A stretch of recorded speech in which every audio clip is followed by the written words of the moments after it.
Tonight we've got a collection of relaxing summer bedtime stories where our friends have lots of fun in the sun. Let's get cozy and drift off together. Before we do, could you please tap subscribe? By doing this small thing, you'll let YouTube know you love what we do, which will help us grow. Let's get ourselves cozy, snuggle down, and I'll begin. Bunnies at the Waterpark by Alicia Ainsley.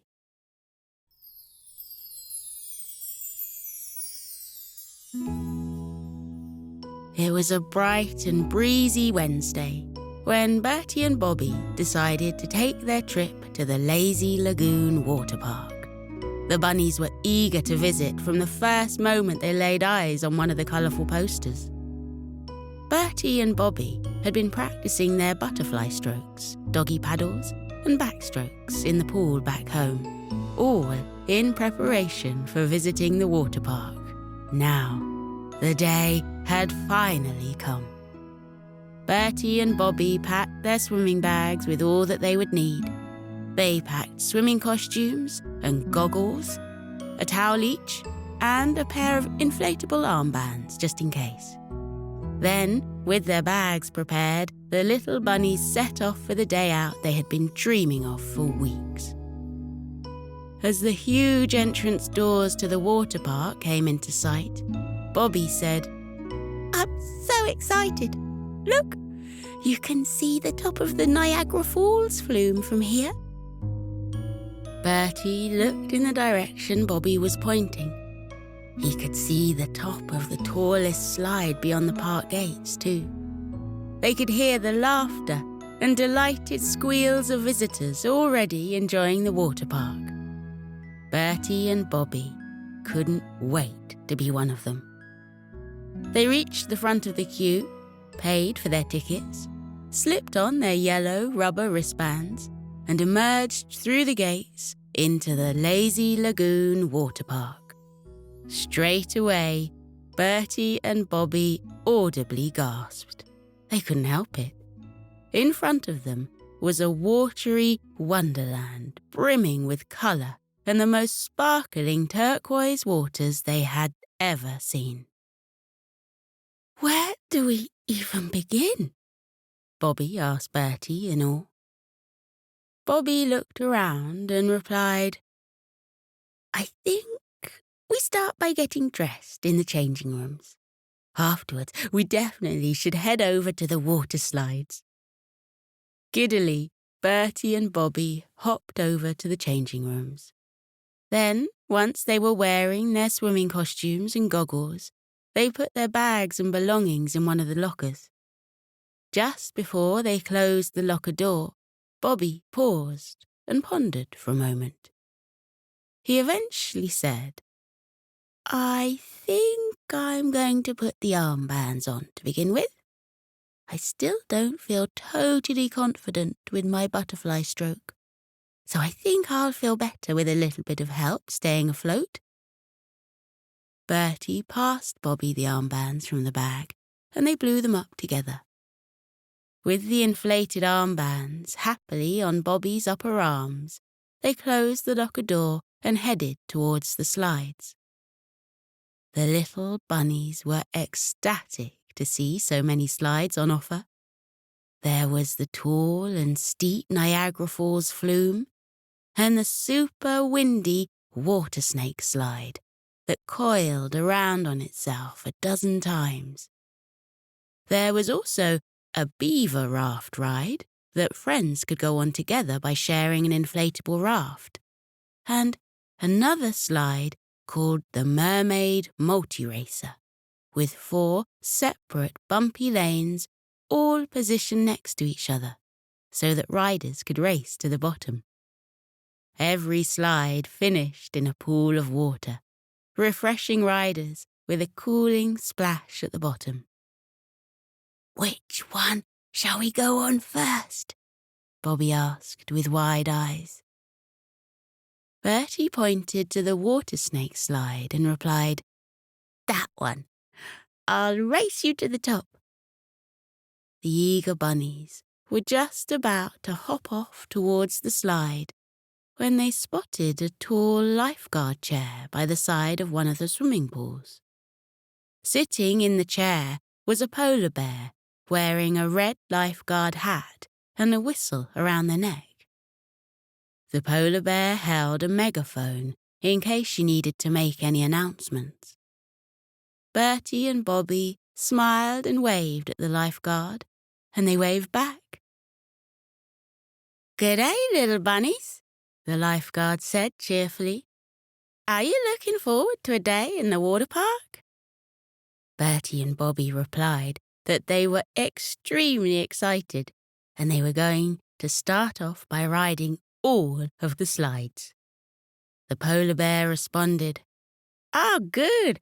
I'm sure you will have a fabulously fun time on the slides. Just remember to follow the rules on your way there."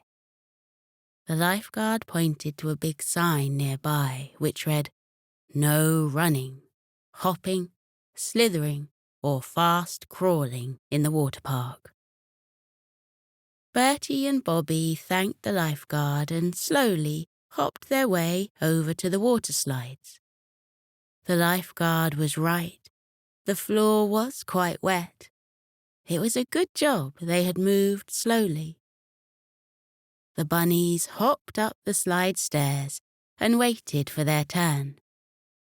Each creature slid down the slide one by one, and once they'd come out the other side at the bottom, the next in line was allowed to go. First, it was Bertie's turn. He sat his fluffy tail on the platform at the top of the slide tunnel and watched streams of water gush down in front of him. The lifeguard manning the slide was a green-headed duck, and he counted Bertie down as the little bunny grinned with anticipation. 3, 2, 1, go, the lifeguard ordered. Bertie pushed himself forward and allowed the stream of water to carry him down the slide. "Whee!" Bertie exclaimed as he whooshed around the spiraling coils of the water snake slide. He slid at a pleasant pace. It was fast enough that it was fun, but smooth enough that he felt relaxed. Bertie slipped and slid along the tunnel as it wound round and round and round and round like a snake's body, coiling around on itself. Finally, Bertie saw daylight at the end of the tunnel and shot out of the end into the pool of water with a great splash. Bertie giggled with glee as the cool water washed over him, wetting his nose and fur.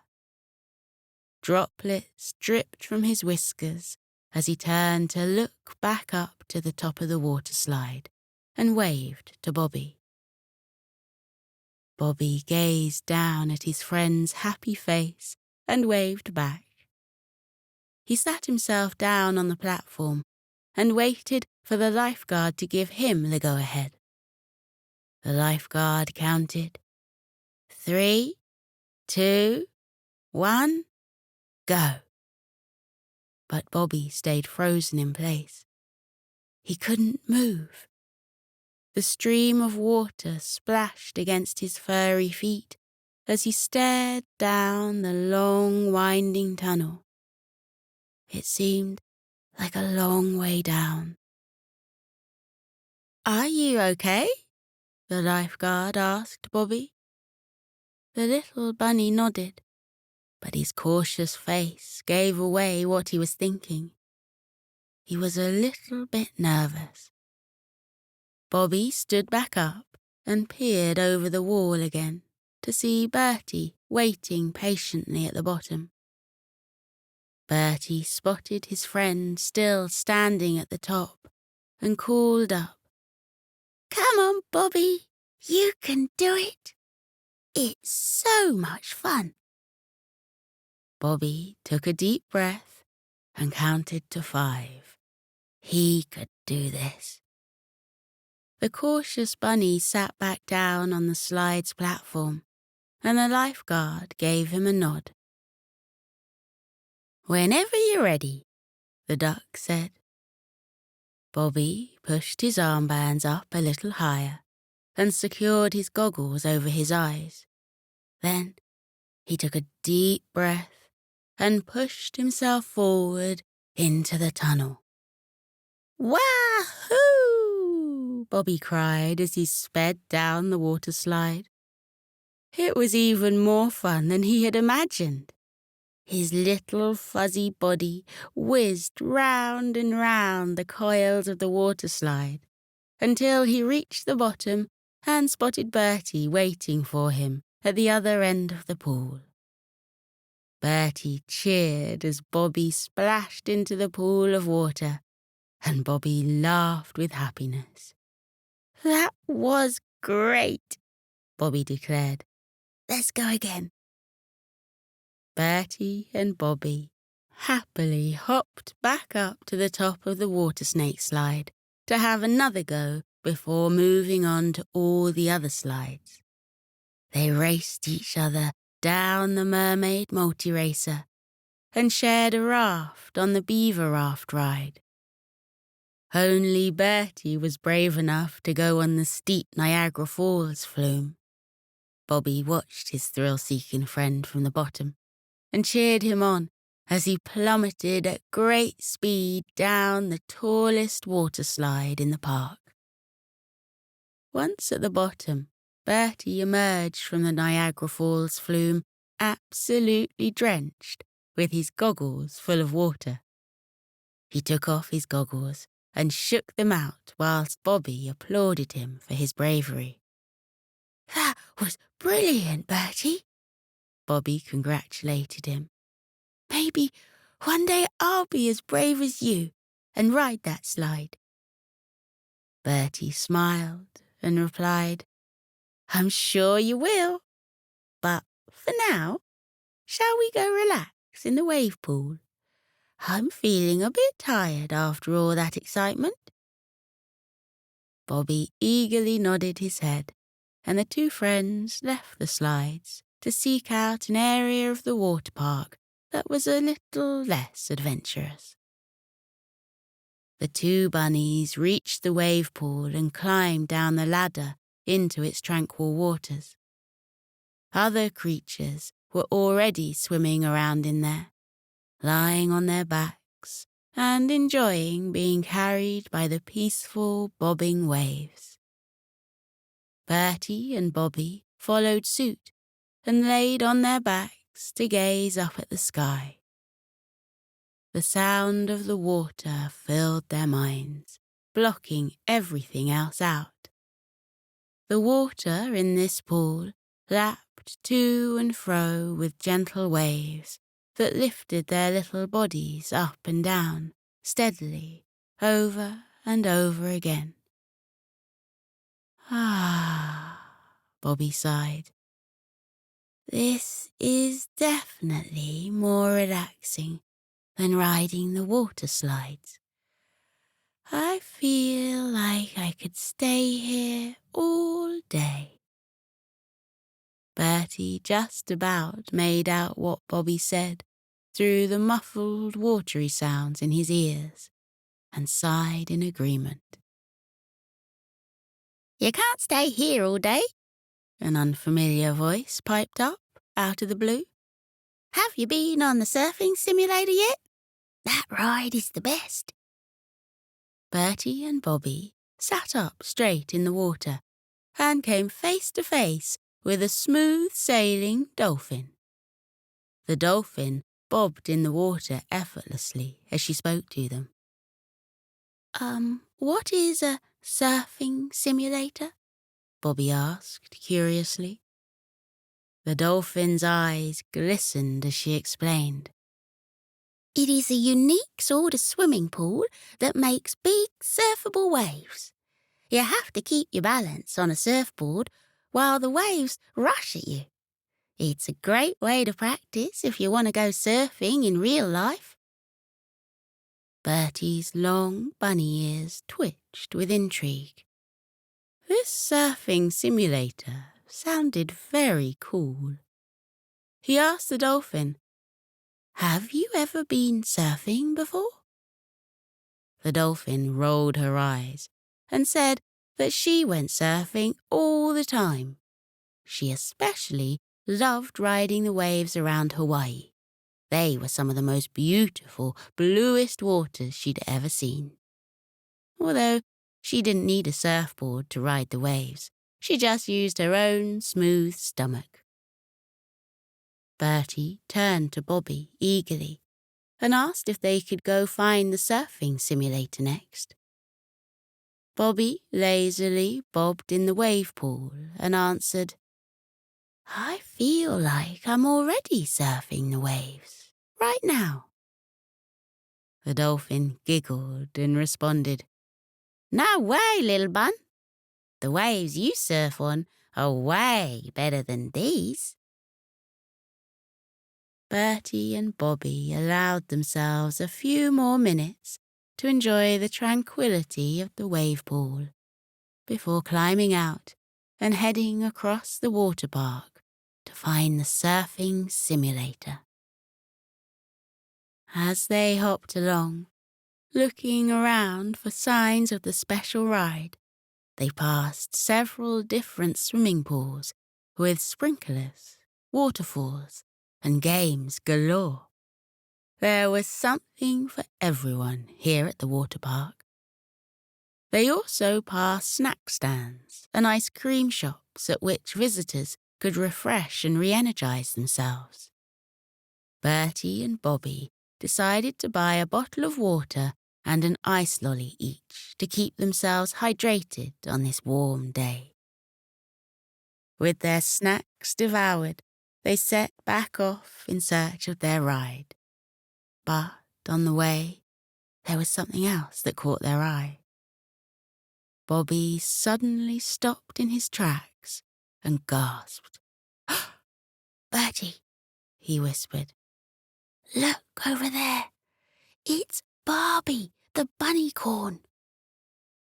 Sure enough, standing by the nearby water fountain was the Lazy Lagoon Waterpark's mascot, Barbie the bunnycorn. Barbie was an incredible creature. She was a tall, aqua blue bunny rabbit with a shimmering silver horn upon her forehead, sticking out between her two floppy bunny ears, and she had a sparkly, fluffy rabbit's tail on her behind. There was no other creature like Barbie the bunnycorn. So, of course, she was naturally a bit of a celebrity. And who better to be a water park's mascot than a celebrity? Barbie the bunnycorn was greeting visitors to the water park and was allowing them to take photographs with her. Bobby hopped up and down on the spot with excitement. "Can we go say hi to Barbie the bunnycorn?" Bobby begged Bertie. Bertie looked at the line of guests currently waiting to meet her and grimaced. The line was quite long, and he was desperate to ride the surfing simulator. "Can we go meet her after we've been surfing?" Bertie asked Bobby. "The line is pretty long." Bobby looked disappointed and replied, "But she might not be here when we get back. Please, Bertie? Please." Bertie looked again at the line and noticed the swarm of eager faces waiting there, just as excited to meet Barbie the bunnycorn as Bobby was. Bertie couldn't risk depriving his friend of this moment. "Oh, all right then," Bobby caved with a smile. "Let's get in line." Bobby leapt for joy and bounced over to the back of the queue, barely able to contain his enthusiasm as they waited. When it was eventually Bobby's turn to meet Barbie the bunnycorn, he was a little starstruck. Now that he was up close with a celebrity, he didn't know what to do or say. Fortunately, Barbie the bunnycorn was clearly used to dealing with starstruck fans. "G'day, guys," she greeted Bobby and Bertie in her warm, friendly voice. "It's nice to see some fellow bunnies here today at the Waterpark." Barbie might only be half bunny rabbit, but she possessed the same sweet temperament that most bunnies had. Bertie liked her immediately. Bobby stuttered and smiled. "It's nice to meet you." Bertie introduced himself and Bobby, explaining that his friend was a big fan of hers, hence why he was so nervous. Barbie flashed a dazzling buck-toothed smile and said, "It's always nice to meet a fan, but there's no need to be nervous. I'm just an animal like you. Would you like to get a picture together?" Bobby nodded his head vigorously, still unable to speak. The bunnies stood on either side of the tall blue bunnycorn and posed for the camera. With a flash, the photo was taken, and Bertie and Bobby's delighted faces were captured on film. They waved goodbye to the kind bunnycorn and thanked her for her gracious greetings. Then they made their way to the photo desk, where they could see their photograph on the big screen. In the photo, Bobby had the biggest, wide-eyed grin Bertie had ever seen him wear. Bertie couldn't help but giggle at his friend's ecstatic expression. "Shall we buy a copy?" Bertie suggested to Bobby. The little bunnies happily bought a keyring with the photograph printed inside, and Bertie let Bobby keep it.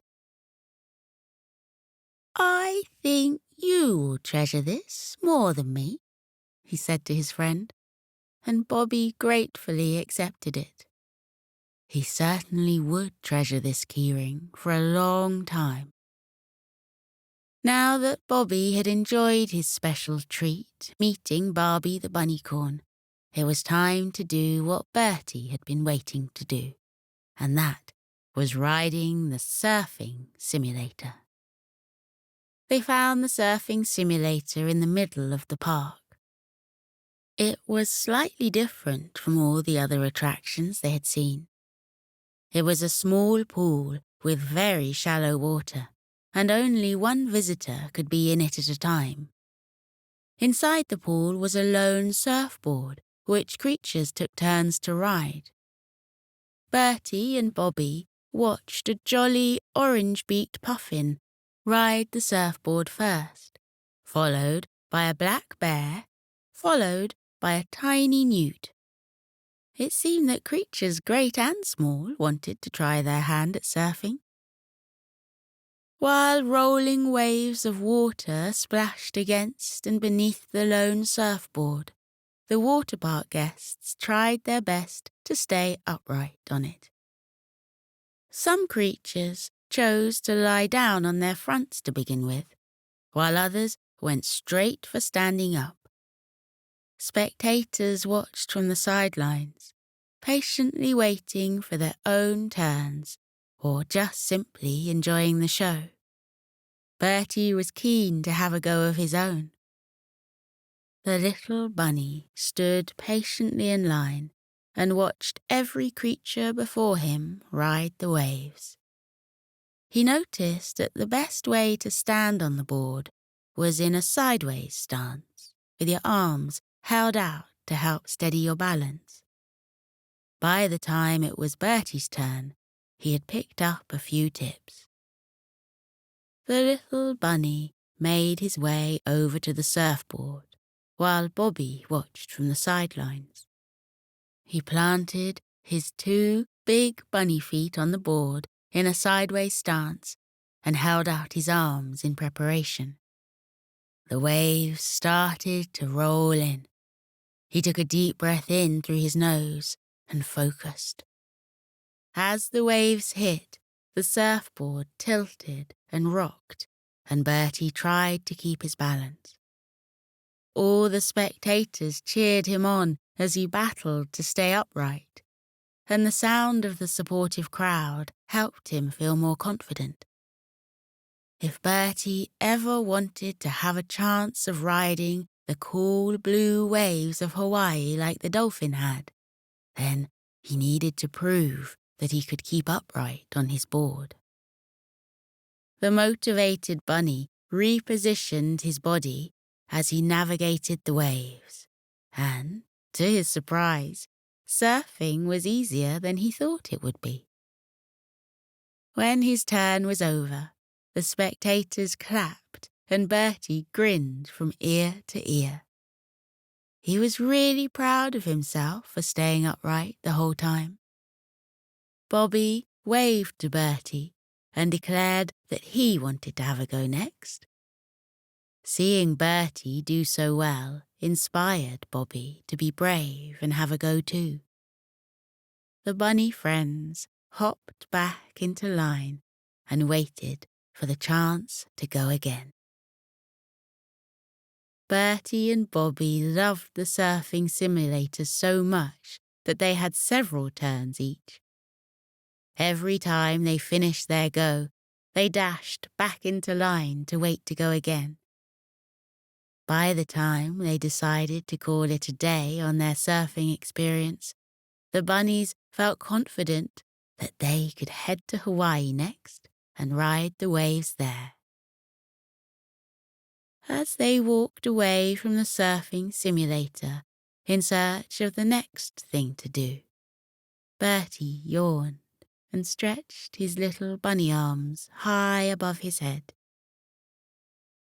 "The sun is going to bed, Bobby," he said sleepily. "Should we go home to bed too?"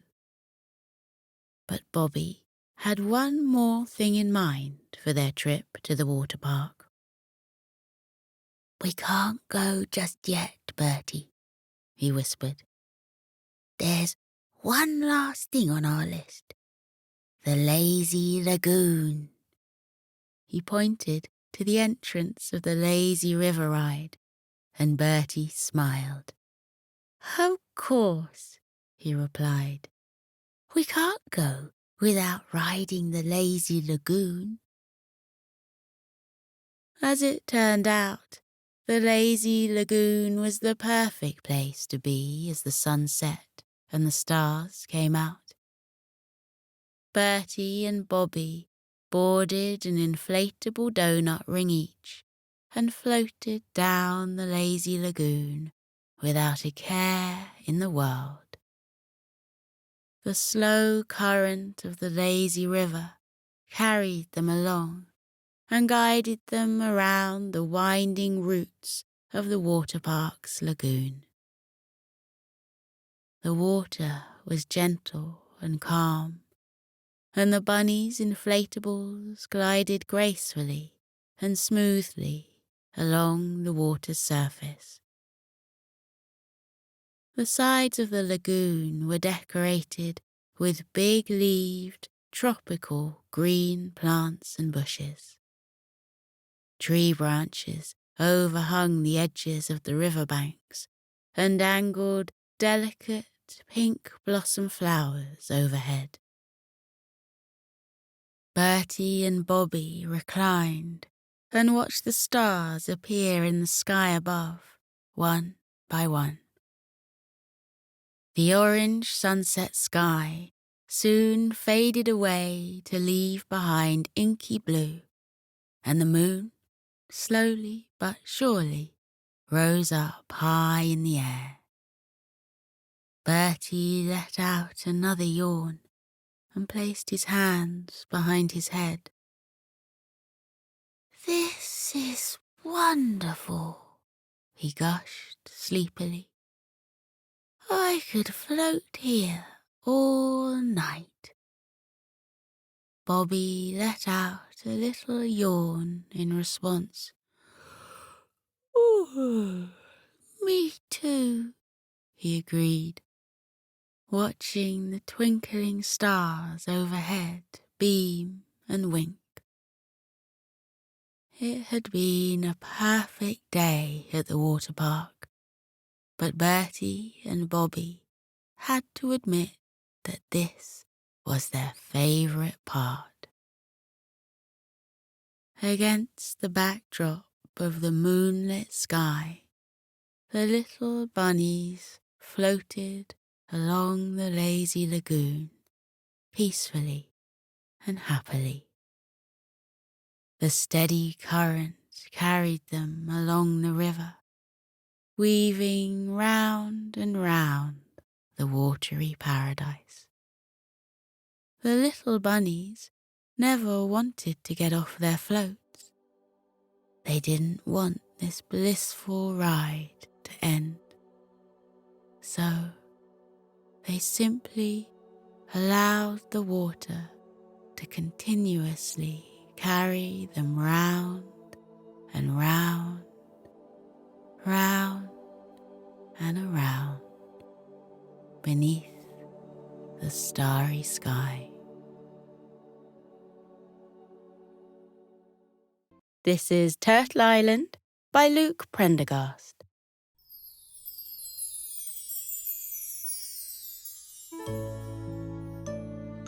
Kit had lived in Bangkok for her entire life, which was now almost 8 years and 7 months to the very day. Her parents had moved to the city many, many years before, and it was there, in a top-floor apartment building that looked out over the bustling, blaring tumble-jumble of the city, that first she, and then her little sister, So, had been born. Kit loved living in Bangkok. There was never a dull moment. The streets were filled from dawn till dusk with the shouts of pedestrians, the vrooms of cars, the beeps and splutters of little tuk-tuks. Buses were packed, the subways were hot, and boats sailed up the wide Chao Phraya River that wound through the city. On the weekends, markets spread out like vast mazes across Bangkok, full of people buying bags of fruit or haggling for the best deal. It was only at the temple, which Kit's parents took her to from time to time, where there was any peace, cool air floating in through the windows, rippling at the pale petals of the flowers laid at the big Buddha's feet. And yet, as much as she loved living in the city, Kit dreamed of going to one of the islands that rose in the ocean just off the coast. She and her little sister would pore over books and watch endless documentaries about these islands, with their sandy beaches and blue waters and bays full of fish. And what they were most captivated by was the snorkeling. Kit and So would play games in their living room, pretending they were snorkeling in the ocean. They'd snap on the goggles they wore when they went to the swimming pool and wheel their arms around as though they were swimming through water. "Look, an angelfish!" Kit would cry, pointing at the sofa. And they would stop and stare as if it were really there. Or, "Look, a clownfish!" Or, "There, a barracuda!" Or, best of all, "Look, a turtle!" The two sisters were absolutely obsessed with turtles. They loved the mosaic pattern of their shells. They loved the way their heads and feet poked out. They loved how wisely they blinked their eyes and how gracefully they swam through the aquamarine waters. There was nothing in the world that Kit wanted more than the opportunity to actually get to see a turtle swimming in the sea. When her parents told her one morning that they were going to go on holiday to an island where they could snorkel, she thought she might explode with happiness. "Oh, Mama, oh, Papa!" Kit cried, throwing her arms around each of her parents in turn. Thank you. But where are we going?" Kit's dad pulled out a map and pointed to a tiny green speck in the middle of the sea, just off the mainland coast. "Just here," he said. "Turtle Island." It was called Turtle Island, Kit's dad explained, because it was shaped just like a turtle. When he said this, Kit glanced back at the map and saw he was right. You could see a bigger lump of land that looked like a turtle's body and a smaller connecting lump that looked rather like its head. But it was also called Turtle Island because its coves and corals were notorious hangout spots for families of turtles. So if you were very lucky, you might be able to spot one. Kit and So held each other's hands and squeezed. They simply couldn't wait. One morning, they got up early, shouldered their bags, and headed with their parents to the train station. There they had to get a long train. It took over 4 hours. And then they had to get on a big boat, which skimmed and skipped across the deep blue waves of the ocean. Kit and So stood behind the rails of the front of the boat, letting the wind and sea spray leave fine white crystals of salt in their tangled hair. They were the first ones to see the island approach. At first, just a blot on the horizon, and then it grew and grew until they could see the jungle-covered hills, the strips of white sand, the parades of small buildings. "Turtle Island," they gasped. "That's it," said their mum. Kit and So wanted to go straight to the beach with their brand new snorkeling masks, but their parents told them they had to be patient. Good things come to those who wait. That was one of their dad's favorite sayings, and Kit knew he was right about that, even if she didn't like to admit it. So instead of going straight to the beach, they took their bags to the room they were staying in and changed into their beach clothes. Then they walked down towards the little town and stopped at a restaurant to eat some delicious food, steaming plates of noodles, fragrant curries, mounds of fluffy rice. When their tummies were full and satisfied, Kit and So blinked their best puppy dog eyes at their parents. "Can we go snorkeling now, please?" they asked. Their parents laughed. "Yes," their mum said to them, ruffling first Kit's and then So's hair. "We can go snorkeling now." So they picked up their belongings and walked down to the beach. The sand was pale and so soft beneath Kit's feet she thought she might just sink down through it forever. Sea almond trees grew here and there along the beach, stretching their long branches out above the water and leaving pools of shade on the sand. The sun was a bright spot in the sky, and its light twinkled and flashed over the water. Their dad lay out towels on the sand and then helped them apply another layer of sun cream to their skin. It was very important, he said, to ensure they didn't burn. Then it was time. They were free to go snorkeling. Kit and So snapped on their snorkeling masks, and So snapped on her armbands because she wasn't such a strong swimmer yet. Then they gave each other a look and ran into the sea.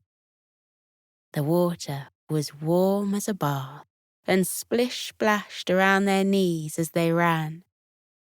Kit threw herself into the water and felt her whole body lighten, as though she had left Earth entirely and were floating through a blue outer space.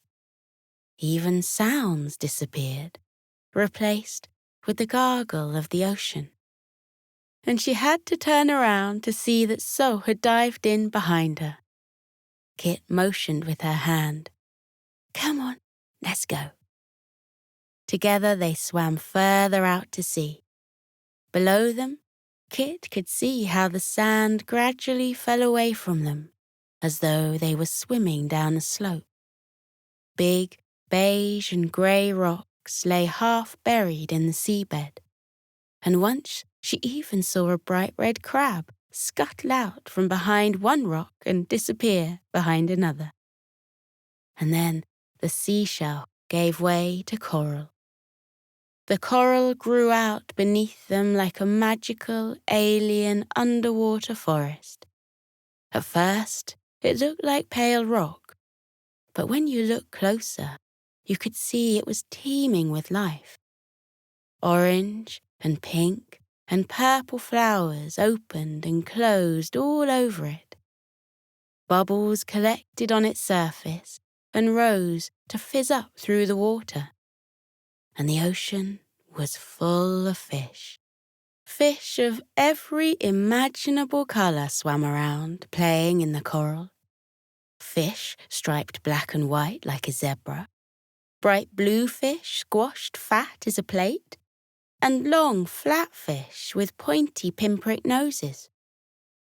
Kit and So pointed here and there, showing each other what they found. They were held by the warm palm of the water, floating on its gentle currents. At one point, Kit waved So over and pointed down. They saw a dark orange octopus hiding out in the bottom of the coral. It waved its legs at them, as though saying hello, leaving a little squirt of octopus ink trailing through the water. Then So called Kit over and pointed at where a bright red lobster was crawling across the ocean floor. Clickety-clack went its claws. In fact, Kit and So saw so many wonderful sea creatures that day of snorkeling that when they got back to shore, they weren't even sad that they hadn't spotted a turtle yet. "It's okay," Kit said, throwing a towel around her shoulders. "There's plenty more time to see a turtle." So nodded in agreement. "Yes," she said. "Hopefully we'll see one tomorrow." The next day they went out snorkeling again and saw all kinds of wonderful fish. Big, silvery barracuda, rainbow-coloured fish with shimmery scale, even stonefish, which sometimes tricked you into thinking they were just rocks on the seabed until you spotted them moving. But still, no turtles.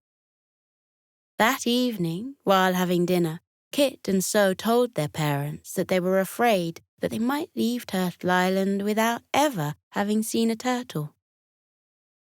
"And it wouldn't be so bad," Kit said, "because we've had such a wonderful time on this amazing island and seen so many other weird and wonderful fish who live in the sea.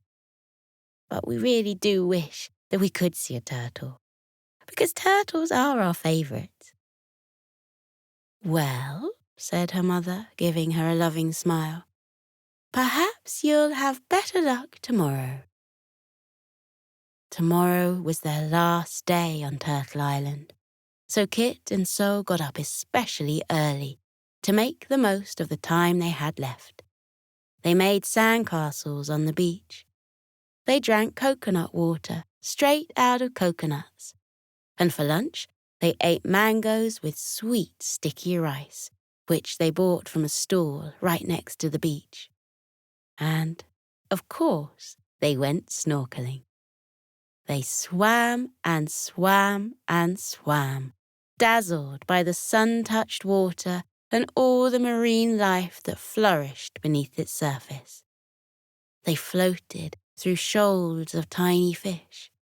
They even swam out as far as a small island out to sea, no more than a grass-covered rock, to see whether the turtles were hanging out there. But no luck. There were no turtles to be found. Kit clambered up on the island rock and pulled off her snorkel.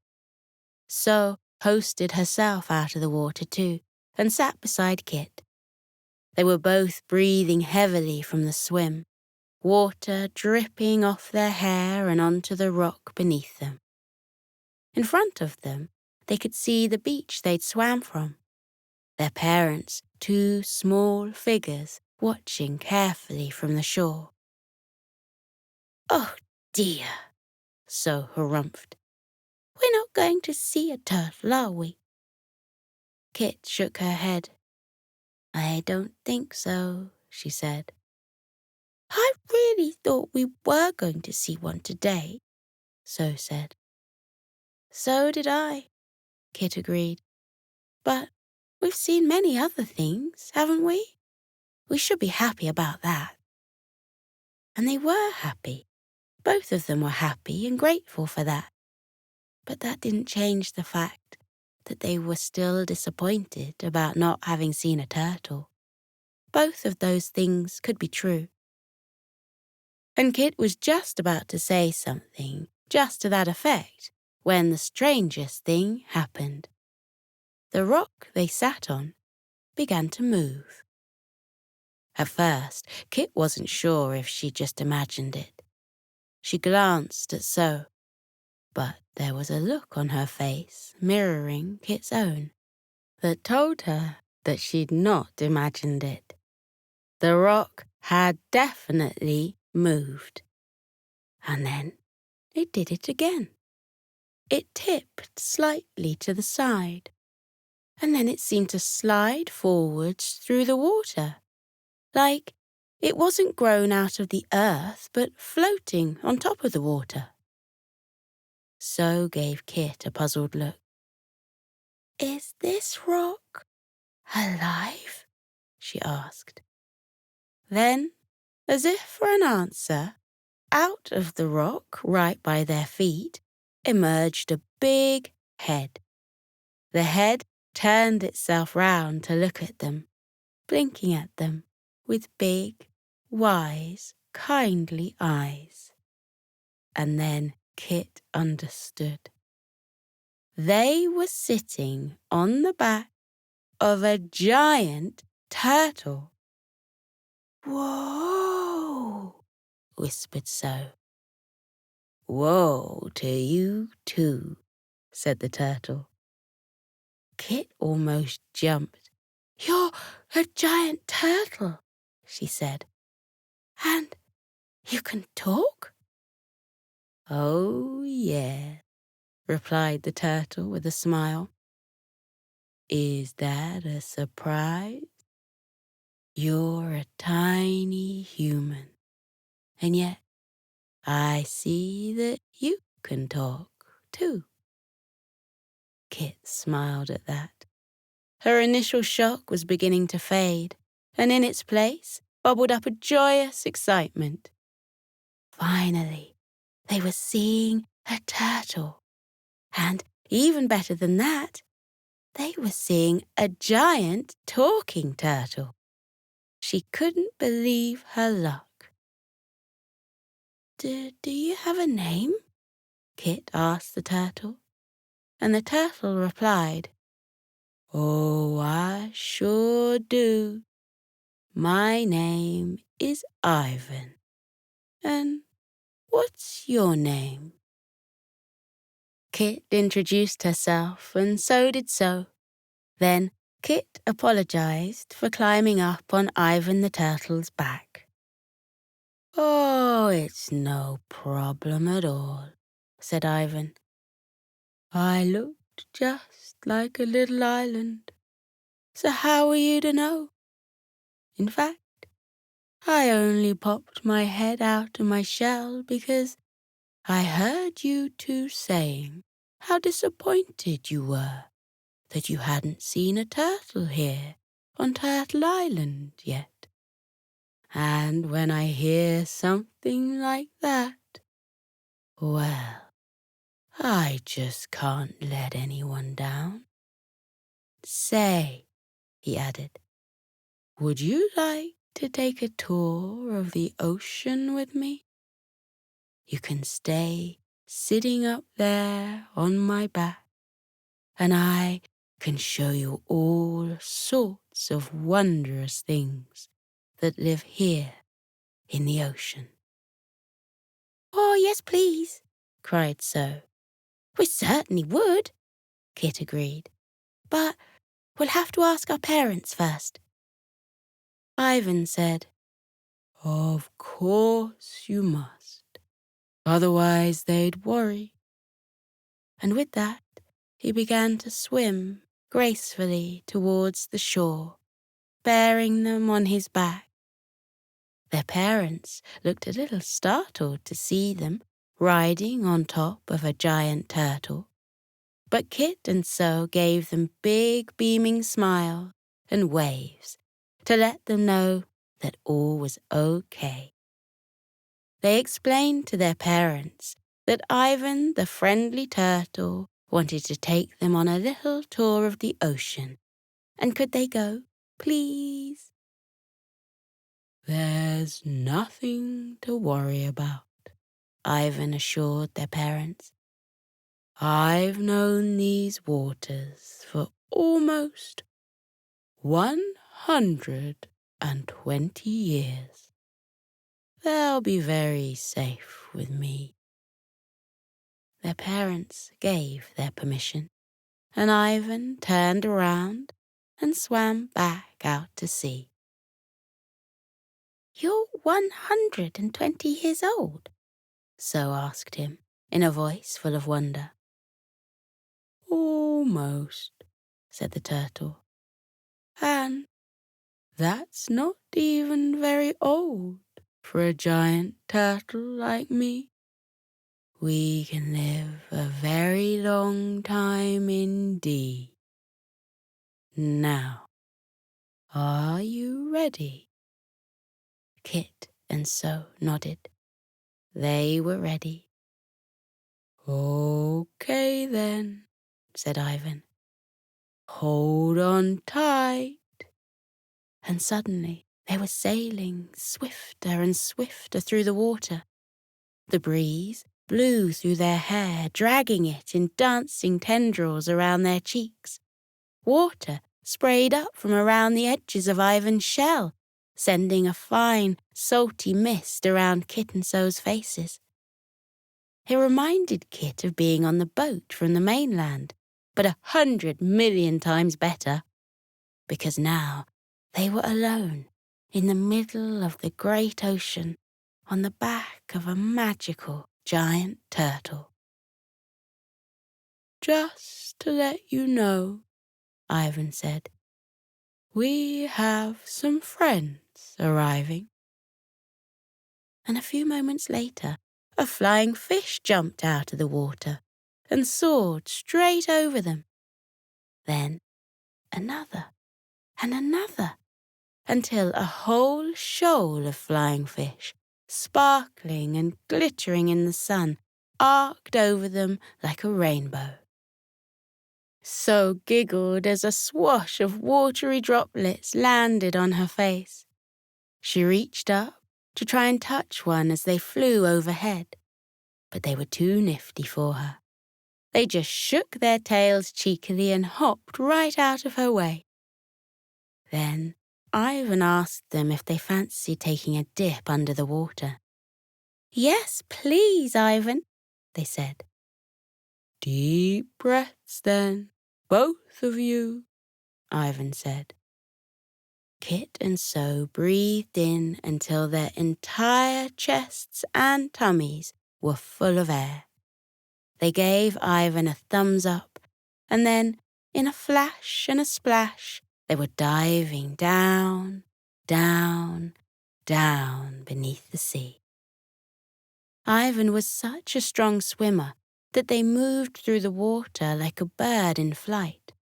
Schools of fish darted and hung around them, waving their little fins at them in welcome. Ivan gave a little wriggle and pointed ahead with one of his legs. Kit and So peered through the water, and if they hadn't been so cautious about holding their breath, what they saw would have taken the air straight out of their lungs. There, swimming around a coral-covered rock, was a whole family of turtles. They flippered this way and that, reaching out their tender mouths to pick at the coral. It was utterly magical. More beautiful than anything they had seen on the television. More wondrous than anything they had read in their books. When, at last, Ivan dropped them back off with their parents at the shore, Kit and So threw their arms around him and covered his smooth shell in little kisses. "Thank you, Ivan," they said. "That was a dream come true." "You're very welcome, both of you," Ivan said. "It was a great pleasure to show you the ocean I call home, and I'm very happy that even at my ripe old age, I've found myself 2 new friends. I count myself very lucky for that." Ivan asked them how long they were staying on Turtle Island, and Kit told him that sadly they were leaving early the next morning. They wished that they could stay forever, but they had to return to their home in Bangkok. "Well," Ivan said, with a wise old smile, "perhaps we shall meet each other again one day. The world has a funny way of bringing good friends back together." Kit and So remembered these words spoken by Ivan the next morning when they packed their bags and boarded the boat back to the mainland. They remembered them when they got on the long train back home. And they remembered them when they got back to their high-up apartment, which looked no different from when they'd left it the week before. But slowly, the memory of those words faded. Or if it didn't fade, Kit and So remembered them less often. But from time to time, they would remember them, when they were watching one of their nature documentaries, or leafing through one of their science books. Then they would give each other a smile and wonder how their old friend Ivan was doing. One afternoon, they were walking home along the banks of the Chao Phraya River with their parents. The sun was hanging low in the sky, and its reflection in the water made it seem like the river had caught fire. It was alive, with orange flickering flames.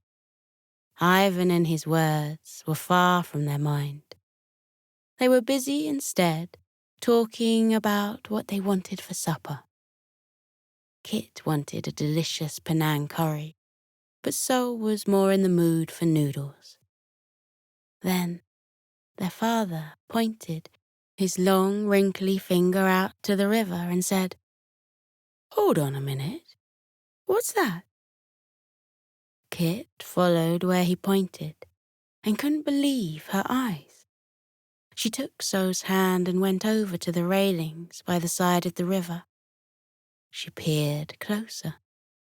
Yes, it was true. Her eyes weren't deceiving her. There, swimming up the Chao Phraya River, was Ivan, the giant sea turtle. He was waving his flippery arm at them. "Hello," he called out.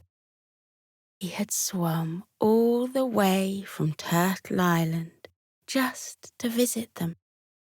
He wondered if Kit and So fancied going for another swim.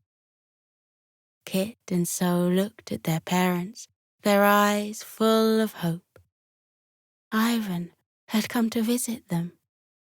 Could they go for a swim down the river with him? Could they? Please?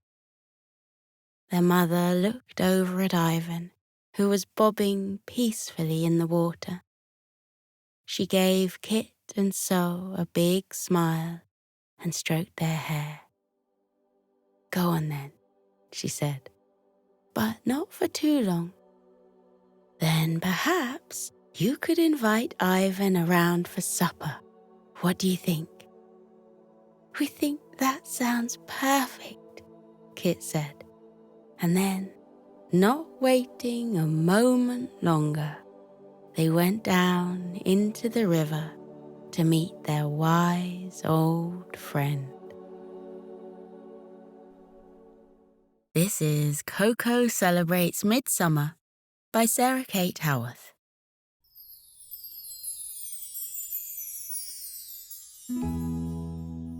It was a warm, sunny day at Sleepy Forest Elementary School, and sunbeams sparkled in through the window pane, pooling onto the classroom carpet like honey spilled from a jar. The pupils sat cross-legged, gazing up at their teacher, Mrs. Merryfeathers. The warm-natured owl was smiling, a kindly wing draped around the shy shoulders of a new student. Now then, children, I want you all to say hello to Eleanora the baby elk. Hello, Eleanora, the classmates chorused, leaning forward slightly to get a better look at their new chum.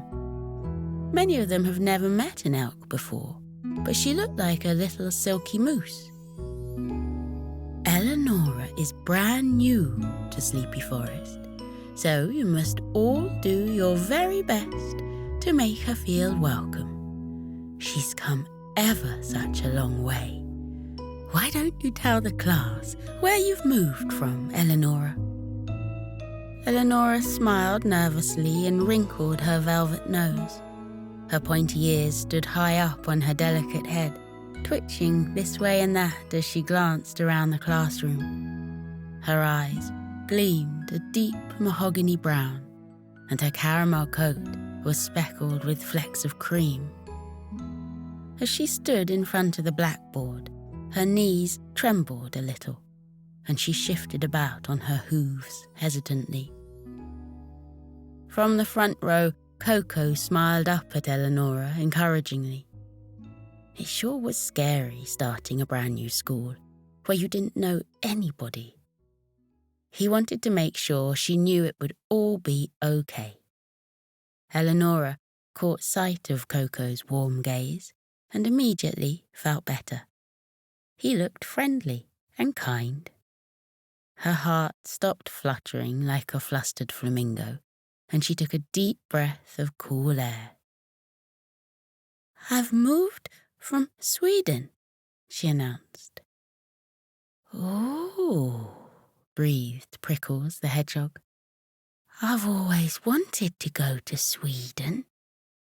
Do you like cinnamon buns, Eleanora? Eleanora looked over at the cheerful hedgehog, sat next to Koko, a bemused expression on her face. Sure, she replied, shrugging her shoulders. They're okay. But I prefer cardamom ones. Really, they're much nicer.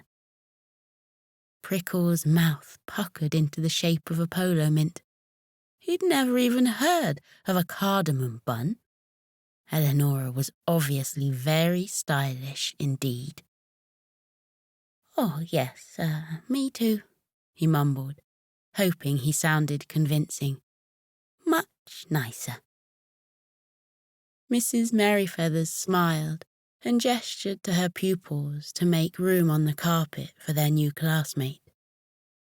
Koko and Prickles shuffled along, and Eleanora sat down gracefully beside them, tucking her legs up beneath her body. She smiled at Koko with eyes as warm as hot chocolate. Koko blushed a little bit. Eleanora was very pretty indeed. He saw Prickles looking at him curiously, and he quickly looked back at Mrs. Merryfeathers, his cheeks gleaming a telltale red. At break time, Alice the alpaca rushed over to Eleanora, a million questions perched on the tip of her tongue. What's Sweden like, Eleanora? Is it awfully cold? Is it true that it goes dark at 3 p.m? Eleanora shook her head as a crowd began to assemble around her. Only in winter. In summer, it stays light practically all night long. Wow, Alice sighed dreamily. That means you could stay up super late if you wanted to. You've got lovely fur, Eleanora, breathed Daphne the duckling. It's so shiny. Eleanora smiled and blushed, a ripple of pink curling around her cheeks. Thanks, she said. You have nice feathers. Daphne screwed up her face and honked. Don't be silly, she chortled. I'm a duckling. My feathers are all boring and grey at the moment. But you just wait till I'm grown up. I'm going to have the most fabulous feathers in all of Sleepy Forest. Daphne stretched out her wings and paraded around the playground like a princess, swishing her feathers this way and that. Her classmates cheered. Daphne was certainly not lacking in confidence. As they headed back into class for their final lesson of the day, Koko fell into step beside Eleanora. He caught her eye, and she gazed down quickly at the tarmac, smiling.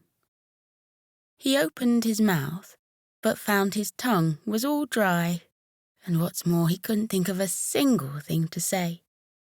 He swallowed and gnawed on his bottom lip. Eleanora looked at him sneakily from underneath her long eyelashes. He had to say something. What are you doing after school? He croaked, his voice sounding oddly loud in the summer afternoon air. Eleanora giggled and shimmied her feet in the dust. Well, she said, it's Midsummer today, you see. Midsummer? What's that? Eleanor stopped in her tracks, her mouth falling open in surprise. Don't tell me you've never heard of Midsummer, she spluttered. Koko's cheeks grew ever more crimson, and the tips of his ears prickled with heat. Well, no, he stammered apologetically. Sorry. Eleanora couldn't believe it. Not only was Midsummer an extremely important celebration in Sweden, but it was also her favourite day of the year. Goodness me, she exclaimed. Well then, you have to come to my house after school. We're having a traditional midsummer celebration, you see, and back in Sweden, I always used to invite a friend from school along. And now, well, I don't have any friends, not yet anyway, unless... She gazed at Koko hopefully. His face somersaulted into the biggest smile, taking over his entire face. I'll be your friend, he grinned. That is, if you want me to be. Eleanor nodded, a smile settling across her delicate features. Then it's settled. You'll come to my house after school. She skipped her way back into the classroom merrily. Just as she got to the doorway, she paused, glancing back over her shoulder. Oh, Koko, I almost forgot. You know how to dance around a maypole, right? Koko froze. He wasn't the best dancer, it had to be said, and he'd never even heard of a maypole. But he was so eager to accept Eleanora's invitation, he found himself nodding back fervently in response. Oh, yes, he replied. Easy peasy lemon squeezy. Eleanora clapped her hooves together in glee. Wonderful, she exclaimed, and she disappeared through the doorway. Koko's tummy began to feel all peculiar, as if he had swallowed a dragonfly. He was a little uneasy about the prospect of dancing in front of Eleanora. Kira always said he had 2 left feet, and he was a little nervous about breaking the news to his mum, who would be waiting at the school gates for him as usual. He normally wasn't allowed to just disappear off to his friends' houses after school at the drop of a hat. But he couldn't miss out. Not when he had the chance to experience a real midsummer party. From the way Eleanor spoke about it, he knew it would be just magical. And so he squashed the worries down to the bottom of his mind and ventured into the classroom, full of anticipation for what was to come. As the pupils tumbled out of the school gates, Eleanor took a hold of Koko's paw. "Come on," she coaxed, her eyes gleaming with delight. "Let's go find my family, Koko." "Oh, yes. Well, the thing is," Koko faltered. He didn't want to disappoint his new friend. "What is it?" Eleanor stopped abruptly, her eyes full of concern. Her voice grew soft and plaintive. "Don't you want to come anymore?" "Oh, I do," Koko protested. "I really do." His cheeks grew warm. "It's just, I need to ask my mum if it's okay first." Eleanor threw back her head and laughed heartily. "Oh, Koko, you silly Billy. Of course you need to ask permission." Koko shuffled his feet, feeling a little foolish. "Oh, okay, good. I just thought you might think it was a bit, babyish." Eleanor smiled kindly.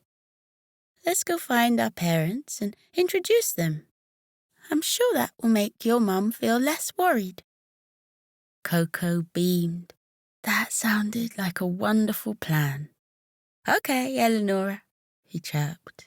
His eyes scanned the crowd of parents, waiting at the edge of the playground to collect their offspring. His eyes fell on his mother, who was standing talking to a couple Koko had never seen before. 2 bunnies, one with fur the colour of fresh snowfall, and one whose fur was a charcoal grey. "There they are! Mum, Dad!" Eleanor tore off across the playground, her hooves clattering as she whizzed over to the bunny rabbits, diving into their arms affectionately. "Ah, Eleanora, how was your first day at school?" the snow-white bunny asked, her whiskers fluttering as she smiled down at her daughter. "Great! Look, here's my new friend, Koko." Koko came shuffling over and smiled up at his own mother. "Koko, these are our new neighbours who've just moved over from Sweden. Birgit, the bunny, and Rasmus, the rabbit. And I see you've already met Eleonora, the baby elk." Koko and Eleonora blinked at one another in disbelief. Not only were they classmates, they were neighbours. How lucky was that? "Hello, Koko's mum. It's nice to meet you. I wondered if it might be okay if Koko came to play this afternoon and stayed for tea. You see, it's midsummer, and we need extras for the maypole dance." Koko's mum looked down at her son quizzically. Koko blinked back up at her innocently. "Please, Mum? If it's okay with you?" His mother smiled, her cheeks puckering into dimples. "If it's all right with Eleanora's parents, then it's all right with me. But I'll come and pick you up at 7 p.m. sharp. It is a school night, after all." The bunnies smiled and assured Koko's mum that it would be a pleasure to have Koko join their midsummer celebration. And so they made their way down the path and into the forest, the grown-ups walking along together and chattering, and Koko and Eleonora skipping on ahead. As it turns out, Eleonora's house was just a few doors down from Koko's cozy cabin. It had walls the colour of magnolia blossom and a sloping red roof.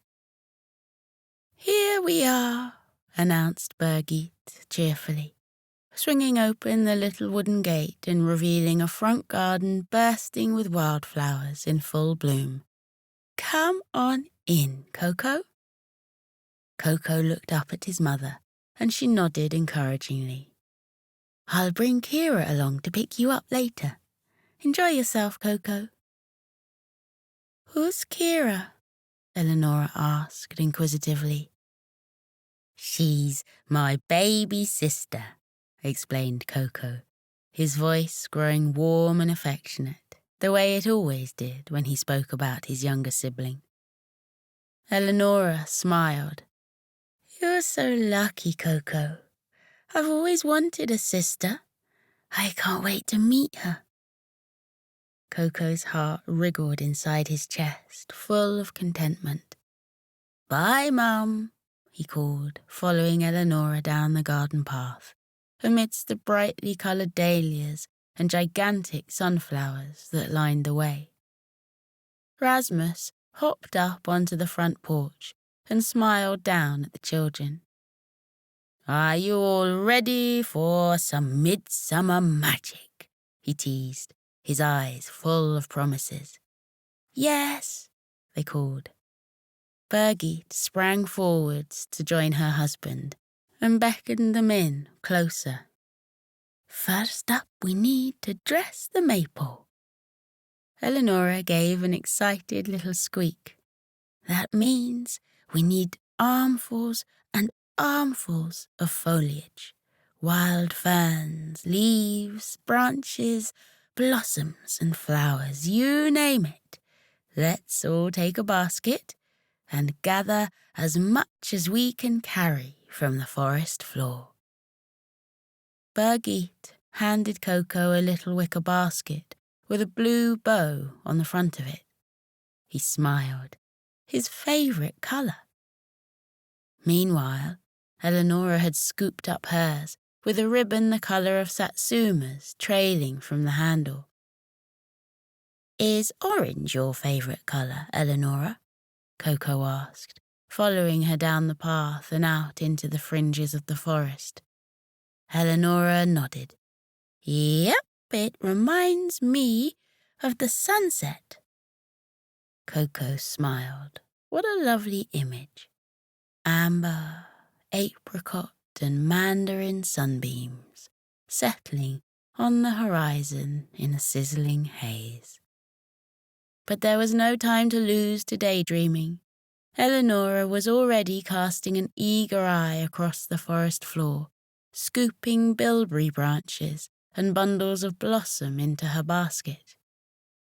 "Come on, Koko," she insisted, pressing wispy tufts of cotton grass into his palm. "We need to gather the greenery." Koko nodded and began to extend an arm to a nearby bush, awash with emerald leaves and delicate lilac flowers. But Eleonora shook her head solemnly. "Oh, sorry, Koko. I forgot to tell you the most important rule. You must only gather from the forest floor. We don't want to take anything that's still growing. So no pinching anything that's still attached to its source, okay?" Koko's paw wavered. The lilac flowers looked so tempting, shaking softly in the soft breath of the evening. But Eleonora was right. He shouldn't pick something that was still growing. And so, joining his friend, he began to scan the forest floor, and his eyes alighted on a beautiful garland of elderflower. "Look," he whispered, holding the spindly branch up to the light, so that golden sunlight splayed through the pale petals. Eleonora helped Koko stow the elderflower carefully in his basket. "That's a great find, Koko. It will look so pretty on the maypole." "Eleonora," Koko hesitated. Eleonora bent down to pick up some more cotton grass with her teeth. "What is it, Koko?" she asked through a mouthful of fluff. Well, I just wondered, what is a maypole?" Eleonora began to cough and splutter spitting out the cotton grass with an indignant hiccup. Koko, I forgot. This is your very first Midsummer. Let's go back to the garden. I'll show you what a maypole is. Come on. Koko and Eleonora grabbed their baskets, which were now overflowing with greenery, and hurried back, weaving their way through the tree trunks until they were back at Eleonora's front gate. Eleonora! Koko! It's time! Birgit's voice rang out sweetly. Coming! Answered Eleonora, prancing round the back of the house. Koko dutifully followed suit. As they made their way across the neatly manicured lawn, Koko's breath caught in his mouth. The little back garden was overflowing with strawberry bushes. Little droplets of ruby-red fruit hung like baubles on a Christmas tree, sparkling and gleaming amidst the green leaves. Eleonora caught Koko looking and laughed. We'll have some later, she whispered gleefully. They are perfectly ripe and so sweet, like sherbet. Birgit and Rasmus were standing by a tall pole with garlands and wreaths trailing down from the uppermost point. Eleonora gestured towards it proudly. The maypole, she announced, trotting over and gazing up at the magnificent structure. Now we add our greenery, Koko. It symbolizes new life and growth. And so, Eleonora and Koko set to work attaching their findings onto the maypole, with a little help from her parents, of course. Soon, the maypole was entirely covered with leaves, flowers, stems, vines, blossoms, berries, herbs, petals, twigs, branches, and other scraps of foliage. They stood back to observe their hard work, panting slightly from all the effort. It looked sensational. Is it time to dance now? Asked Koko nervously, his knees beginning to tremble a little. Eleonora laughed. Oh no, we have to eat first. It's time for the Midsummer picnic. Koko's belly rumbled in anticipation. He was more than a little peckish after all that foraging. What do you eat at a midsummer picnic? He asked, licking his lips giddily. Eleonora tugged on her friend's paw. Come see for yourself. She led Koko to a sunny little patch of lawn, where a picnic rug lay spread over the soft grass, laden with a terrific feast. Slices of rye bread stacked high on elegant china plates, slices of fresh salmon sprinkled with dill, piles and piles of buttery potatoes, and dozens of the ripest strawberries, freckled with little yellow seeds. What's that? Asked Koko, pointing at a plate of sparkling silver swirls. My favourite, pickled herring. Eleonora helped herself to a great big serving, scooped onto a slice of seeded rye bread. The family settled down and chomped their way through the delicious dinner. Koko was a little nervous to try the pickled herring, but he ate his way through a mountain of strawberries, and Rasmus poured him a glass of refreshing, homemade lemonade, which tickled his taste buds like a feather. Would you like to try a cardamom bun, Koko? Birgit asked, wafting a fragrant tray of freshly baked buns under his nose. Koko reached out eagerly and bit into the golden swirl. He said, savouring the sweet, floral taste. Just wait till Prickles heard that he tried one. Once they'd all finished eating and their tummies were full of delicious food, they lay back on the picnic rug and gazed at the summer sky overhead. Clouds drifted like dandelions, and the soft summer breeze tickled their chins like fingertips. Rasmus picked up his guitar and began to strum a gentle melody. It was time for dancing. As Eleanor sprang to her feet, Koko gulped. "I'm actually feeling a little bit full," he began as she pulled him by the paw towards the towering maypole. "Don't be silly, Koko. You'll be fine. Follow me." The four of them gathered in a ring and joined hands. Then, led by Eleanor, they began to circle the maypole, first skipping to the left, then swishing to the right. Koko's eyes grew wide with concentration, but somewhat miraculously, his feet managed to keep in time.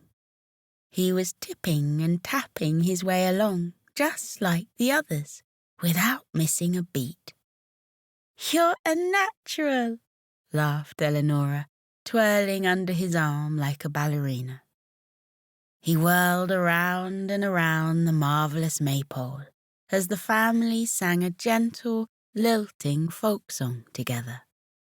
Welcome the summertime, bringing new life. Welcome the strawberries, bursting so ripe. Welcome the wild flowers, bringing cheer. Welcome midsummer, every year. As the evening drew on, Rasmus continued to play melodies on the guitar, and Birgit lit a cozy campfire to ward off the chill, as twilight fell upon Sleepy Forest.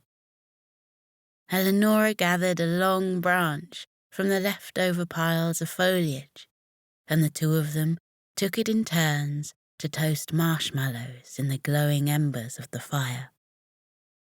Koko smiled shyly at his new friend. "Eleanor?" "Yes?" "Thanks for inviting me to your midsummer celebration.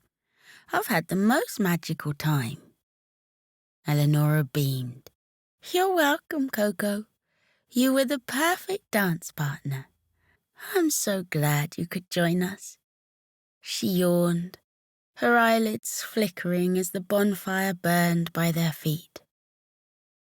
"Ooh, all that dancing has gotten me worn out," she sighed, snuggling into her mum's fluffy fur. Her parents smiled down at their daughter. "You've had a big day, Nora. Starting at a new school isn't an easy thing to do." Birgit the bunny stroked her daughter's brow lovingly. "And you've managed to make a friend already," added Rasmus the rabbit, smiling over at Koko. Koko nodded. "Yes," he added enthusiastically. "You have. I am." Eleanor slipped her hand into Koko's paw and squeezed it softly. "I am too," she whispered gladly. "Your friend, I mean." "Hello." Just then Koko's mother's friendly voice came drifting over the hedgerow like a butterfly. "Koko." Another voice joined in the chorus, soft and sweet, like syrup. "Kira!" Koko's face lit up with joy. The evening had flown by. He couldn't believe it was time to go home already. He smiled as he watched Kira totter down the garden path, her eyes growing wide as she took in the scene. The majestic maypole, the swathes of wildflowers, and the campfire crackling. "Wow," she breathed, awestruck.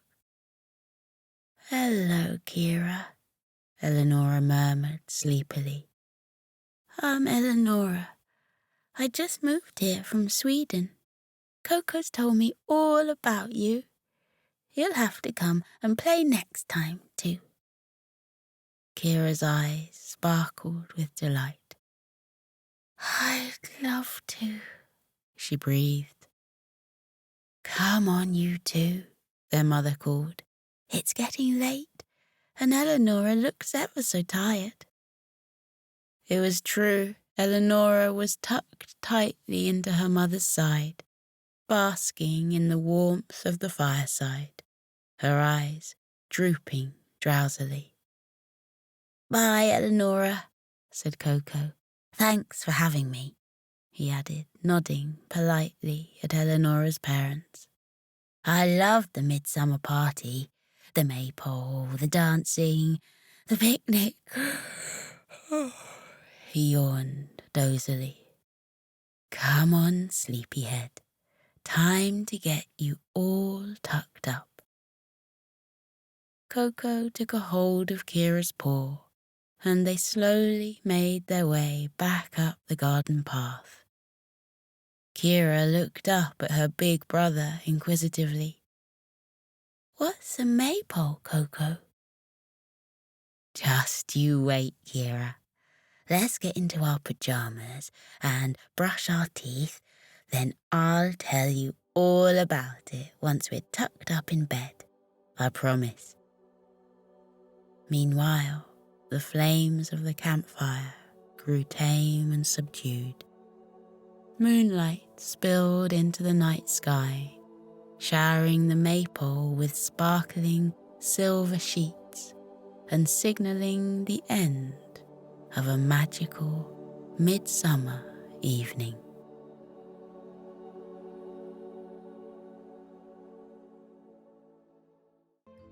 Hector and Sunny's Moonlit Safari by Luke Prendergast.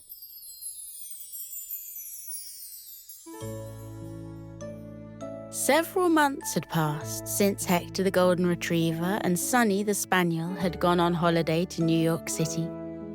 They still dreamt about it now, packing their bags, traveling with Hector's dad to the airport. Whenever Hector's dad asked them playfully if they fancied going on holiday again, they would bark and yip and run around the kitchen to let him know that yes, they absolutely did. But no plan ever actually materialized. Then one afternoon, Hector and Sunny came in from the garden, where they'd spent a good few hours chasing their own tails in circles and getting into knots, to discover that Hector's dad had taken the suitcases out of the big cupboard where he stored them. "We're going on holiday again," he told them, a big, beaming smile breaking out across his face. "Your owner's coming along too, Sunny. Our old friend Sylvie's from Kenya and she's invited us out to visit. So, we're going on safari." "Safari?" Hector and Sunny exchanged curious looks. They'd never heard that word before. Safari. And they didn't know what it meant. But they sure were looking forward to finding out. So they packed their bags, each making sure to remember their sunglasses. Hector's dad told them it would be hot where they were going. Their doggy brushes, and plenty of chew toys, just in case they found a few minutes of time to spare here and there. Then they all got an early night, squeezing their eyes tightly shut and willing themselves to sleep, in spite of all the excitement they were feeling. That night, their dreams were filled with airplanes zigzagging across a tiny Earth. The flight took almost 10 hours, so even though they left first thing in the morning, before the dawn sun had even broken over the horizon, it was late afternoon when they landed in Nairobi, the capital city of Kenya. As soon as Hector and Sunny stepped down off the plane, they got hit by a wall of heat. The air seemed to vibrate thickly with it. When they'd picked up their suitcases from the giant conveyor belt, Hector loved grabbing hold of the handles with his teeth and dragging them off. They jumped in a car. They were heading, Hector's dad told them, for a town an hour or so away called Naivasha, which was where his friend Sylvie lived. "We're going to be driving through the Great Rift Valley," Hector's dad said from the front seat. Hector and Sunny glanced at each other. The Great Rift Valley? What was that? Soon enough, they found out. The car left the busy road and began to climb up a big hill. When they reached the crest of it, the land on the other side fell away into the hugest valley they could ever have imagined.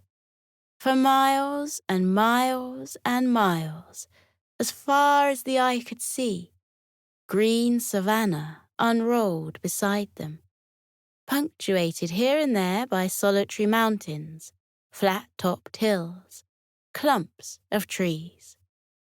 They could even see a storm in the distance, a black mass of clouds with ribbons of rain falling out from beneath it, travelling on the winds through the valley.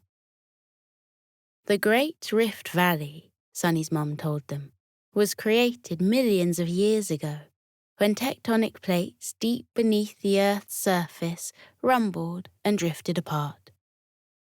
Back then, the drift caused earthquakes and volcanoes to form, which became the mountains they could still see, and also caused a huge valley to be created. The valley stretched all the way from Egypt way up north to Mozambique far in the south. Now it had grown so lush with trees and grasses that it was home to many of the world's most wonderful wildlife, which was why, she said, they were coming here to go on safari. Occasionally, as they drove, Hector and Sunny thought they could see little shapes moving across the valley, but they were far too far away to see properly. "Here we are," Hector's dad announced as they pulled up to a house on the outskirts of a town. The sun was just setting. The sky had dipped from blue to lilac and was filled with puffy pink clouds.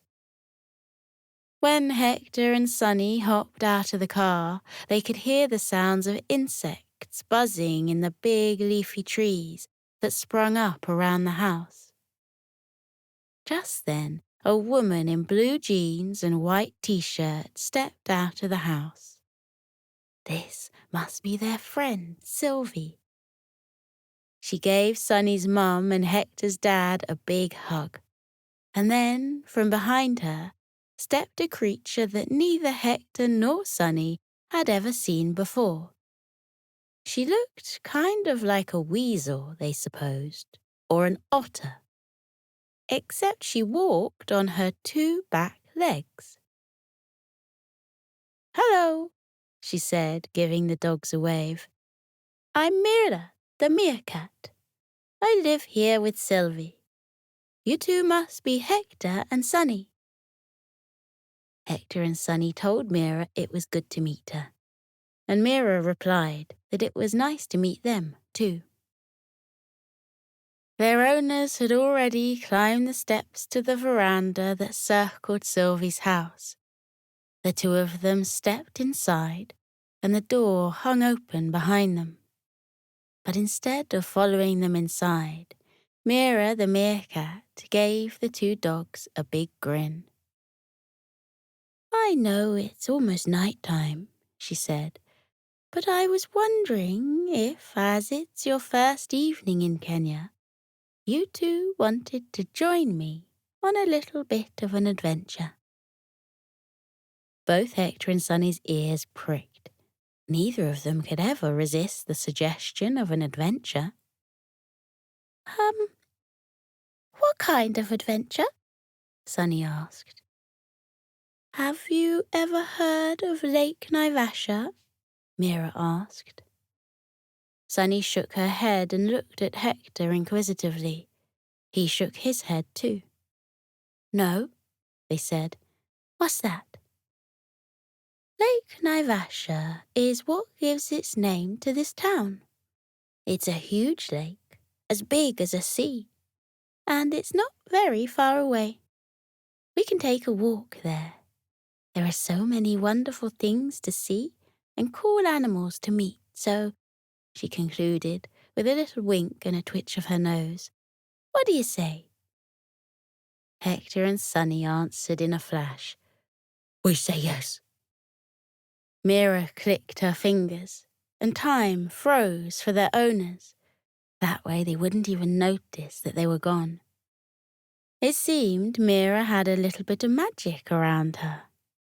Sunny was beginning to think she was Kenya's version of Sydney the squirrel.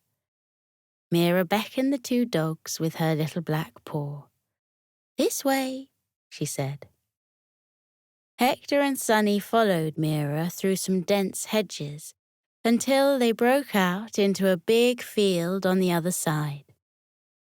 Here and there across the meadow grew clumps of huge trees, their yellow trunks bent in jagged angles so that it looked like they were leaning over. Their branches fanned out on top into a flat canopy of leaves, so that they looked like palms raised flat to the sky. What are those trees called? Asked Hector. We don't have any trees, anything like that at home. Those are called acacia trees, Mira said. They're all over Kenya. But I suppose that the trees back at your home would look completely strange to me. Hector frowned, and then nodded his head. He'd never thought about it like that before. They were walking towards one such group of acacia trees when, all of a sudden, Sunny jumped and grabbed hold of Hector. What's the matter? Hector asked her. Well, the thing is, Sunny said, her voice quivering a little. Can trees in Kenya move? Hector wrinkled his nose. What do you mean? Why are you asking a question like that? Because, Sunny said, pointing ahead of her, that tree there, it seems to be moving. Hector looked and saw that Sunny was right. One of the trees had dislodged itself from the ground and appeared to be walking in rolling gait across to another tree.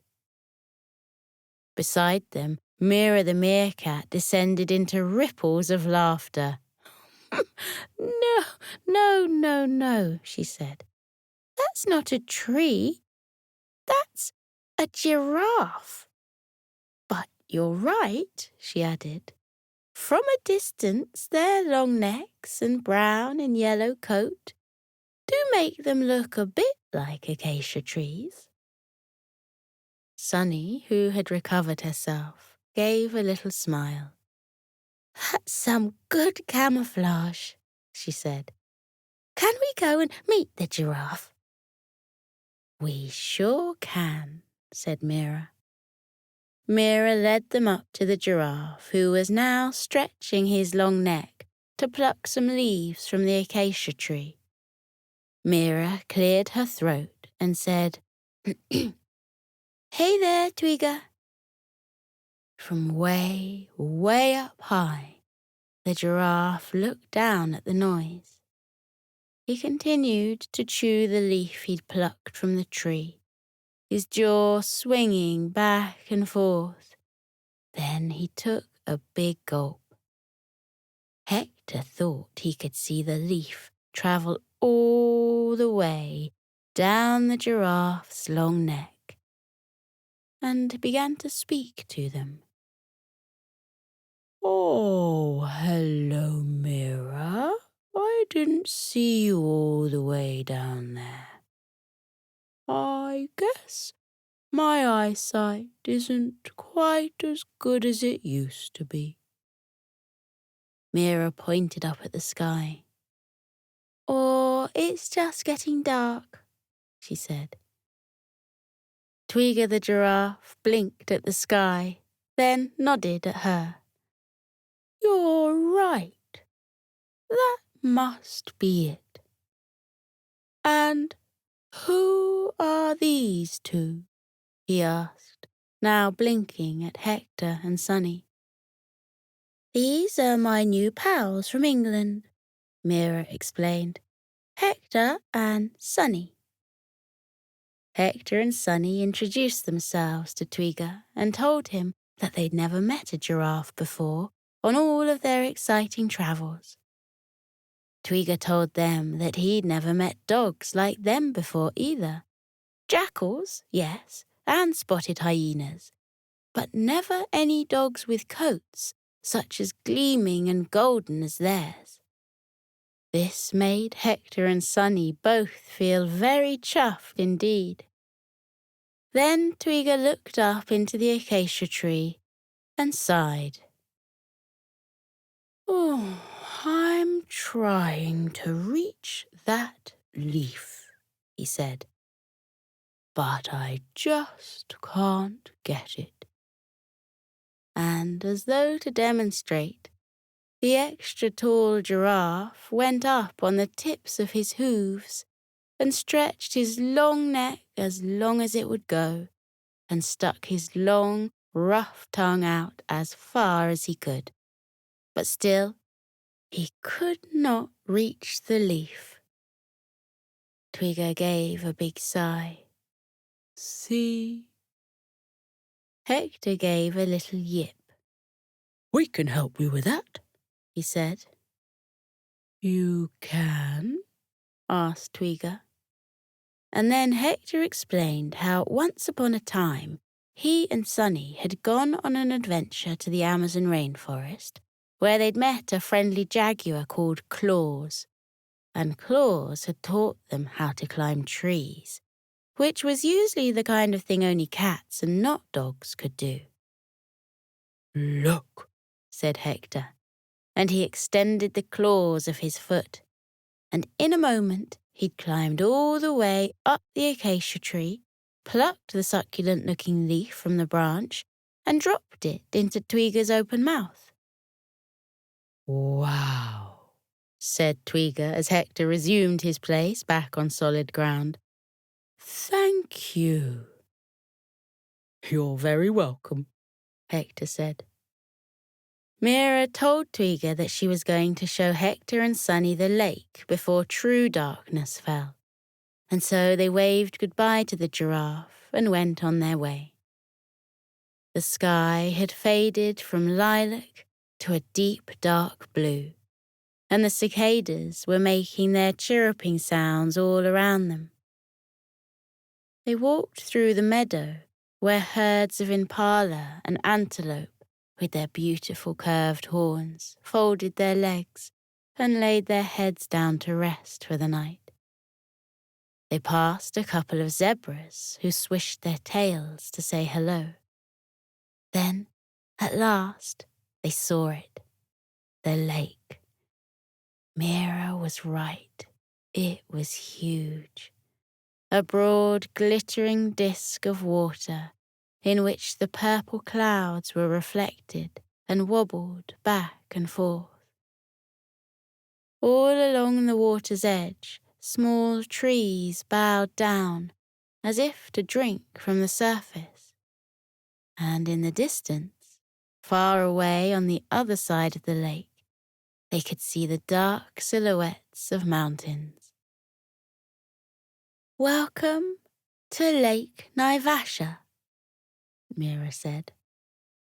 Hector and Sunny, who for a moment were left speechless, finally managed to find their tongues and told her it was one of the most beautiful they had ever seen. Do you fancy a dip? Mira asked them. Well, they sure did. Come on then, Mira said, scurrying towards the water.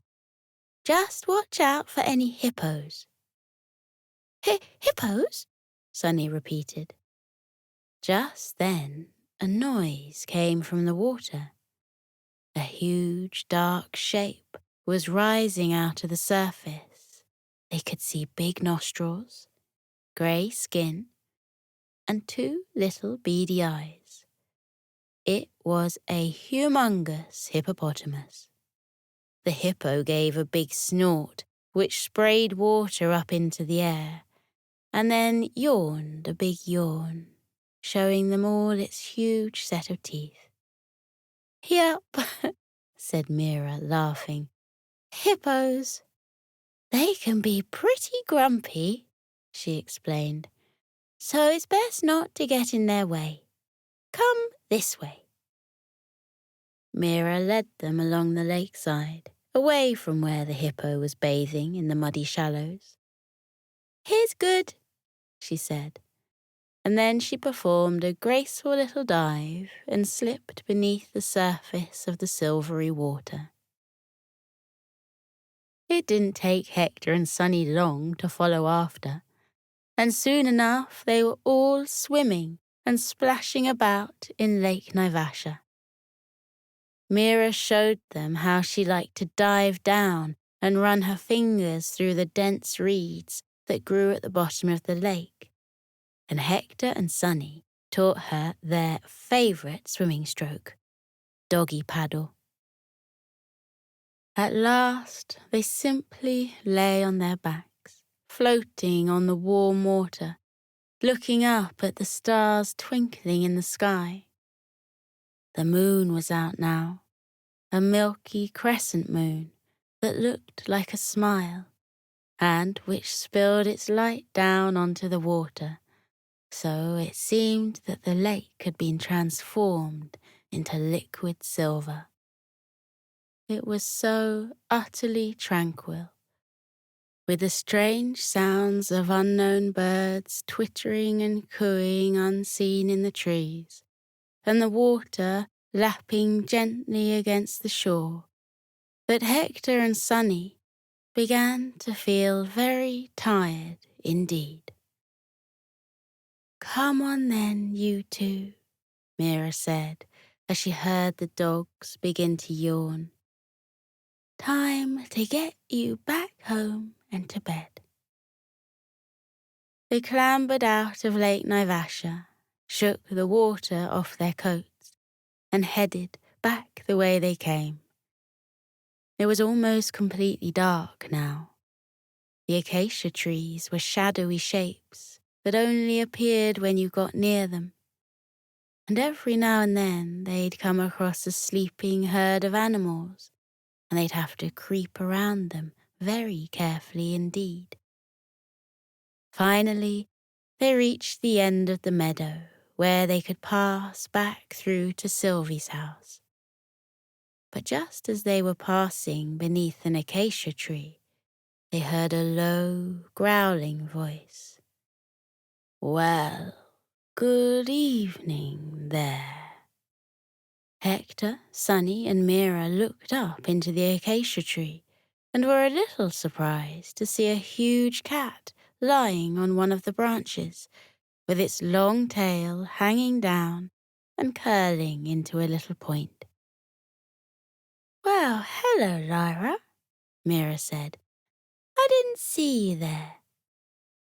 Lyra the leopard gave a twist of her tail. "That," she said, "is rather the intention." Leopards, she told them, were shy and solitary creatures. They preferred to keep out of sight, hidden in shadowy places and up in the secret boughs of trees. "But, you know," she added, "it's rather peaceful up here. Would you like to come and see?" Hector, Sunny, and Mira said that they would indeed, and up they climbed to perch in the branches next to Lyra the leopard. She was right. It was very peaceful up here, where they could see the nighttime savannah stretching out before them. Mira told Lyra that she'd just taken Hector and Sunny on their first little safari, before their proper one the next day. "Safari," Sunny said, remembering the word from when Hector's dad had used it back home. "What does that mean? Safari. Ah, Lyra purred. Safari is a Swahili word meaning journey. So whenever you're moving through the savannah here, going on a journey through the landscape, well, you're going on safari. Hector and Sunny were both very pleased to have learnt the meaning of this new word. To thank Lyra for teaching them, Hector pulled out a bag of dog treats which he had tucked beneath his collar, just in case he got peckish. He passed the bag around, and all four of them chewed merrily on the treats as they watched the big, pale moon hang in the sky like a lantern. My, Lyra purred. Let me tell you, these treats are some of the most delicious things I have ever tasted. I don't think there's a big cat in all of Kenya who wouldn't like the taste of these. Thank you. Hector said that she was very welcome. They sat in the acacia tree for a few minutes longer, nibbling on treats and chatting to their new friend, Lyra the leopard. Then Sunny let out a very large yawn indeed, and they knew it was time to go back home. They said their goodbyes and climbed down the tree. As they walked back to Sylvie's house, they felt like they were falling asleep on their feet. It had been a very long day indeed, flying all the way from England to Kenya and being taken on their first ever miniature safari. Hector and Sunny were ever so grateful to Mira for that. The pleasure is all mine, Mira said. And when they got back to Sylvie's house and time unfroze, their owners were amused by the animals' sleepy yawns and tired blinks. They commented that the dogs must have been tired out from the plane journey, knowing nothing about the late-night safari they'd just enjoyed. As their owners chatted, Hector, Sunny, and Mira tucked themselves up on the veranda outside in the warm Naivasha air. Good night, Sunny. Good night, Mira, Hector said, stretching his toes and letting out a yawn. Good night, Hector, Sunny said. Sleep well, both of you, Mira told them. For tomorrow we go on an adventure safari, and it is important that you're both well rested. And so the three of them closed their eyes, the smell of honeysuckle drifting over the veranda, and with the sound of the cicadas as their bedtime lullaby, they drifted off into a deep and peaceful sleep.